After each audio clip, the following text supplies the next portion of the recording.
माँ का लाडला। अरे बबलू बेटा, बड़ी ही मुश्किल से पाल पोस कर तुझे बड़ा किया है। तू जानता है, एक बार घर में दूध सिर्फ 1 गिलास ही बचा था। फिर माँ, फिर क्या हुआ? बेटा, चाय पीने का मन था, लेकिन मैंने ना पूरा ग्लास का दूध तुझे पिला दिया। बेटा, खुद तो साड़ी में पूरा जीवन काट दिया, लेकिन तुझे ब्रांडेड कपड़े ही पहनाए। हाँ माँ, लेकिन तेरे पास तो कई साड़ियाँ हैं। अभी 2 दिन पहले ही तो तू सव्यसाची की साड़ी लेकर आई है ना। अरे डुप्लीकेट है बेटा, डुप्लीकेट, केवल 80,000 की। मैं दुखारी औरत कहाँ ओरिजिनल सव्यसाची पहन सकती हूँ। बबलू इमोशनल होकर, हाँ माँ, मैं जानता हूँ तूने मेरे लिए बड़े समझौते किए हैं। मैं हमेशा तेरा ख्याल रखूँगा। ये बोलकर बबलू वहाँ से चला जाता है। वहीं पास के गांव में रश्मि रहा करती थी। रश्मि एक बहुत ही व्यवहार कुशल लड़की थी। ये देख माँ, मैंने ये चादर सिली है और इसमें कढ़ाई की है। ये मैं अपनी होने वाली सास के कमरे में बिछाऊंगी। हाँ बेटा, ज़रूर। माँ, मेरी शादी जिस भी घर में होगी ना, मैं उस घर को स्वर्ग बना दूंगी। तभी रश्मि का भाई वहाँ आ जाता है। हाँ, और वहाँ रहने वालों को स्वर्गवासी। अरे चुप रह, सारा दिन काम काम काम। तुझे फिक्र भी है, तेरी बहन बड़ी हो गई है, उसके लिए कोई लड़का भी देख। अरे वही तो बताने आया हूँ माँ। भाई बबलू की बात माँ से करता है और फिर रश्मि की शादी बबलू से हो जाती है। रश्मि शादी के बाद, माँ जी, मैं आपके पैर में तेल लगा देती हूँ, सारा दिन आप थक जाती होंगी ना। ये बोलकर वो सास के पैर में तेल लगाती है। रश्मि सास का कमरा सजाती, उनके कपड़े ठीक करती और हमेशा हर जगह उनके साथ जाती। लेकिन सास तो सास है। एक दिन रश्मि की माँ उसके ससुराल आती है।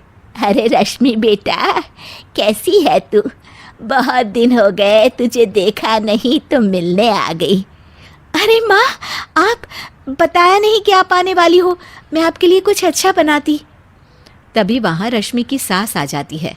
अरे बेटी के घर का तो पानी भी नहीं पिया जाता रश्मि बहू। वो तो बहुत पुरानी बात है माँ जी। माँ तो इतनी दूर से आई हैं, कुछ खाएंगी नहीं तो कैसे होगा।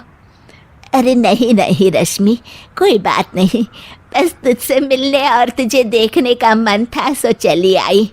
अच्छा, अब चलती हूँ। रश्मि को सास की बात का काफ़ी बुरा लगता है, लेकिन वो कुछ नहीं कहती। अगले दिन, अरे बबलू, तेरी सास आई थी कल, बेटी के घर आई और वो भी खाली हाथ। मैंने तो खड़े पैर ही वापस करवा दिया। ठीक किया माँ, आप जो कहेंगी करेंगी, वो कभी गलत हो ही नहीं सकता। रात में रश्मि बबलू के कमरे में आने का इंतज़ार करती है। आज तो मैं इनसे पूछ कर ही रहूँगी, ये क्या तरीका होता है। मेरी माँ इतनी दूर से आई और बिना कुछ खाए पिए चली गई। बबलू की माँ बबलू को कमरे के बाहर ही रोक लेती है। अरे बबलू बेटा, जरा पैर तो दबा दे। माँ, मैं थक गया हूँ, रात काफ़ी है, कल दोपहर में रश्मि दबा देगी। हाँ हाँ, तेरे लिए तो रात हो गई। जब तू छोटा था, पूरी रात जगाता था, तब मैं सारी सारी रात तुझे गोद में लेकर बैठी रहती थी। हाँ माँ, ये तो सिर्फ माँ ही कर सकती है। और फिर वो माँ के पास जाता है और उसके पैर दबाने लगता है। पैर दबाते दबाते उसे नींद आ जाती है और वो वहीं माँ के पास सो जाता है। सुबह वो अपने कमरे में जाता है तो रश्मि उससे कहती है, कल आप कमरे में नहीं आए, मुझे आपसे बात करनी थी। हाँ हाँ, करते रहो बात, लेकिन याद है ना, आज मेरा ऑफिस भी है। देखिए, कल मेरी माँ आई और... हाँ हाँ रश्मि, छोटी सी बात का बवाल मत मचाओ। तुम्हारी माँ खाली हाथ ही आ गई, ये तो कोई तरीका नहीं होता ना। रश्मि समझ जाती है कि बबलू को उसकी माँ ने अच्छे से कान भरे हैं। वो उस वक्त तो कुछ नहीं कहती, लेकिन ठान लेती है कि वो सासू माँ को सुधार कर ही रहेगी। तो फिर में सास कहती है, अरे खाना खाने का वक्त हो गया है रश्मि, कहाँ हो तुम? माँ जी, हमारे घर में रिवाज है कि जिस दिन ससुराल से बहू की माँ बिना खाए जाए, उसके अगले पूरे 1 हफ्ते ना खाना बनाता है ना कोई खाता है। ये बोलकर रश्मि वहाँ से चली जाती है। सास किसी तरह खाना बनाकर खाती है। अगले दिन अरे रश्मि, मेरे पैर में दर्द है, जरा तेल तो लगा दे। अरे माँ जी, मेरे खुद के हाथ में दर्द है, मैं कैसे तेल लगा सकती हूँ, खुद ही परेशान हूँ। ये बोलकर वो फिर वहाँ से चली जाती है।